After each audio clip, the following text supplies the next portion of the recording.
Hi guys! I'm back for another vlog. So for today's video ay pupunta tayo sa Water World Cebu. Ayan, excited na ako. Ito at nag-rent na nga kami ng Grab car para sa aming apat.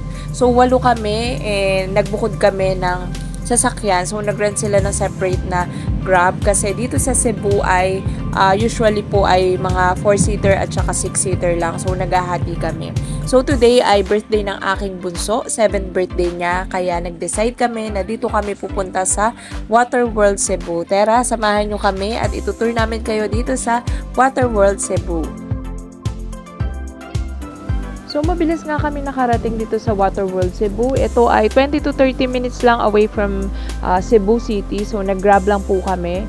So ang fare namin from the hotel is around 300 pesos. So apat na kami doon sa 300 pesos. And ganun din yung mga kasama namin, which is separate booking. 300 plus pesos din yung binayaran nila. Pagdating namin dito na nga namin nalaman na kapag pala birthday mo ay free entrance ka. Basta meron kang 4 regular paying guests na kasama. So ayun, libre na po yung bunso namin. Nag-present lang kami ng valid ID, which is yung passport niya. Buti na lang tinanggap nila kahit yung screenshot lang ng passport niya. Kaya ayun, nakakatuwa, nakatipid kami ng entrance para dun sa bunso namin. Nakapost na rin pala dito sa entrance nila yung dress code and yung proper swimming attire na kailangan mong sundin.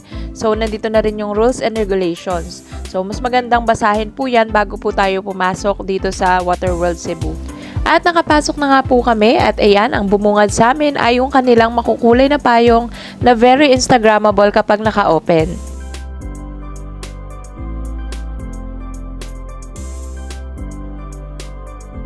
Sobrang dami nga nilang slides dito at talagang mag-e-enjoy ang mga kids and also ang mga kids at heart. May mga kanya-kanyang oras nga lang yan, lalo na yung mga big slides kung anong oras nila i-open. Ganun na rin yung kanilang wave pool. So dito naman sa kabila is yung kanilang locker area, which costs around 100 to 150 pesos. So meron niyang security deposit na 100 to 150 pesos din na refundable naman kapag binalik mo yung susi sa kanila. So nagagamit yung locker para sa mga cellphone, para sa mga importanteng gamit na ayaw mong iwan sa table na baka mawala. So pwede siyang gamitin. So ito naman yung kanilang restaurant.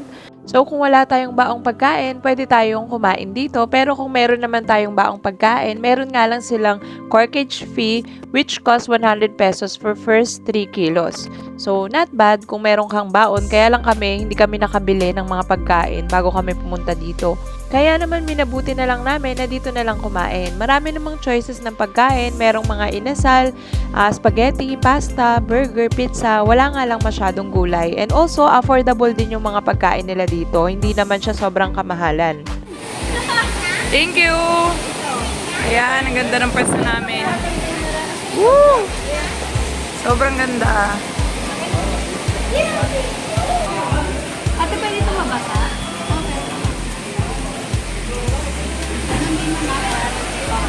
Bawal mawala. Bawal mawala yung pero may bayad pag nawala. Okay. Kano na-load natin? Ano kasi 500 siya. 100 deposit, 400 consumable. Pero refundable yung 100. So, ayun na nga guys, yung restaurant nila dito is cashless payment. So, magpapaload kayo, ayan, gamit yung wristband. Meron deposit yung wristband na 100 pesos, which is refundable kapag sinurrender mo na yung wristband sa kanila kapag uuwi ka na. So, yung laman naman na maiiwan, for example, may naiiwan kang 100 pesos sa wristband, refundable din yun. Pero pag nawala mo na yun, hindi mo na makukuha yung laman na naiwan doon sa wristband na naiwala mo. So, iwasan po natin siyang mawala. After na nga namin kumuha ng aming wristband at nagpa-load, ay dumiretso na nga kami dito sa kanilang restaurant at nag-order kami ng aming pagkain. So, rice meal yung kinain namin since magtatanghalian na din. Mura lang din naman yung mga pagkain nila dito.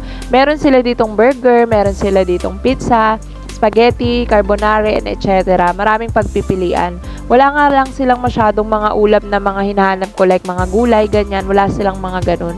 So more on talagang pang fast food yung mga pagkain nila. Pero masarap naman. Happy birthday! Happy birthday!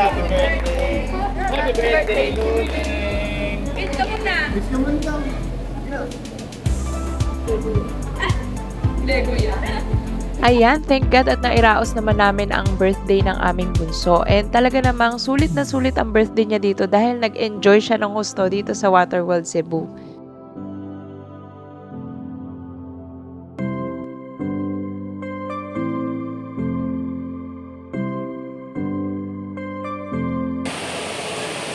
Hoy, andyan na yung pagkain. Balik na kayo kagad ah. Happy birthday! Happy birthday, bunso! Happy ka? Happy birthday! Ha? Ano? Yung pambayad? Oo. Tapos, Itatap lang. pambayad Ng pagkain. Ayun yung pagkain natin eh. Tara na. Dali na. So, ayan guys, dito sa likod, located yung wave pool. Ayan.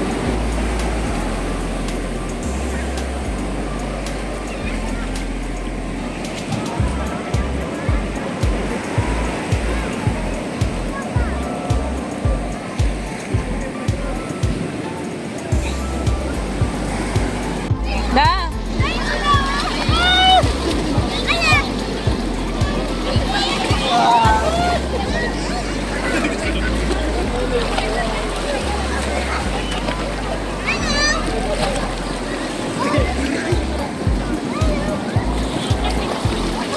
Gano'ng katagal yan, kuya?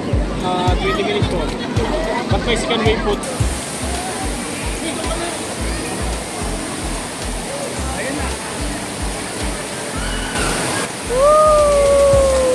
Bye! Happy birthday! Happy birthday! Bye! Sobrang nakaka-relax nga mag-swimming dito sa kanilang lazy pool kasi napakahaba at napakalaki niyan. Paikot po yan sa buong resort. And ayan, meron din ditong kiddie pool na talaga namang ma-enjoy ng mga bata kasi ang daming fountain at ang dami ding slides. Kaya naman talaga mag-e-enjoy dito ang mga kids at pati na rin ang Kids at Heart kasi meron ding slides para sa mga adult. Ayan, yung mga mahahaba na yan and every hour, merong iba-ibang slides na nag-open. And also, meron din ditong slides para sa group or para sa family. Meron ding para sa couple. Kaya sobrang hindi ka maboboard dito dahil sobrang daming pagkakaabalahan at sobrang daming pwedeng gawin dito sa Waterworld Cebu.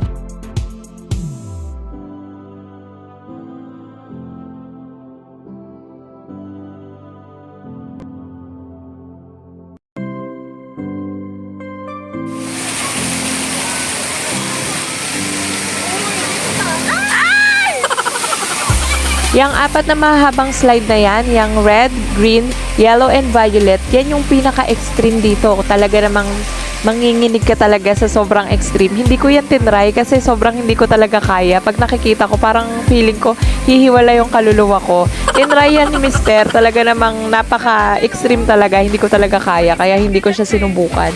Pang dito-dito lang talaga kami ni ate sa pangbata. Ayan, at ito nga lang yung nag-iisang extreme slides na tinry namin. Kasi sabi ko nga, ito lang yung kaya namin. Pati yung pang family na try ko din yun. Te, salamin mo te. Yung salamin ni ate, baka tumalis.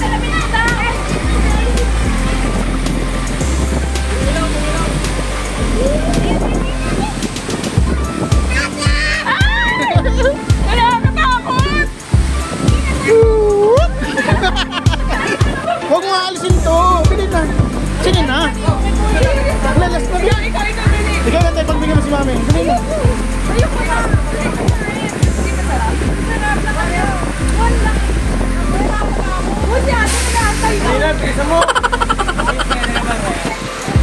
Kamay mo, may kamay. Cover mo lang. Yan. Oo. Yan.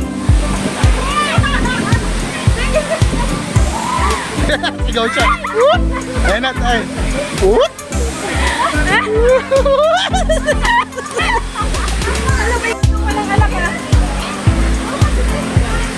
May ayan na, ayan na!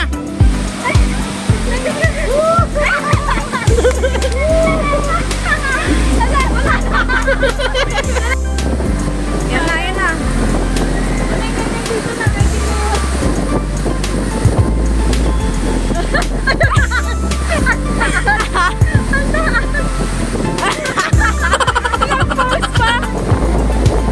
At ito naman yung sobrang laking wave pool nila sa likod. Kaya naman napakadaming pwedeng mag-swimming dito. Napakalaki talaga. At parang 3 times a day or hindi ko lang sure ha. Pero 20 minutes and 3 times a day itong nag-ooperate. Doon sa mababa. At sa lahat naman ng slides nila, ito na yung pinaka-matarik at pinaka-extreme sa lahat. Grabe, hindi ko to tinry dahil maiiwan daw talaga ang kaluluwa mo. Video.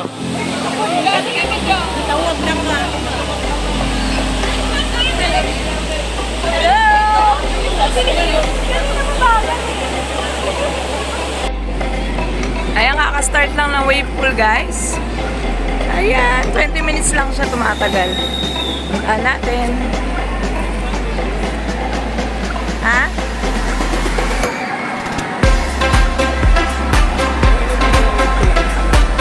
Sige. Wala nga din ako eh.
So, ayan guys, pauwi na kami. Ayan, pero bago kami umuwi ay dadaan kami dito sa souvenir shop para mag-refund ng aming natirang load doon sa aming bowlers na pina-load kanina. So, dito kami magre-refund sa souvenir shop kasi dito yung sinabi nila kung saan pwedeng mag-refund nung natira naming load doon sa bowlers. So, hindi naman namin naubos kaya yung natira ay i-refund namin. Ginamit ka doon sa loob. Doon po yung i-refund sa Okay. Wristband lang dito. Sige po. Ring po, ring.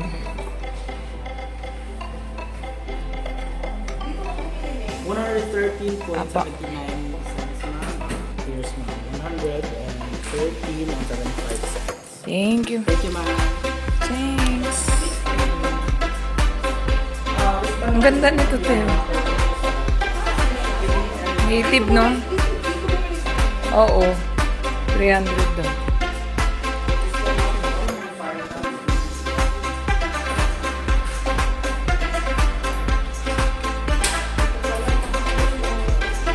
Ay, meron pala sila nito. And that's it for today, guys. Thank you for watching and please don't forget to subscribe sa ating YouTube channel and hit the notification bell para lagi kang updated pag may mga bago akong upload. Thank you for watching. Have a nice day and God bless you!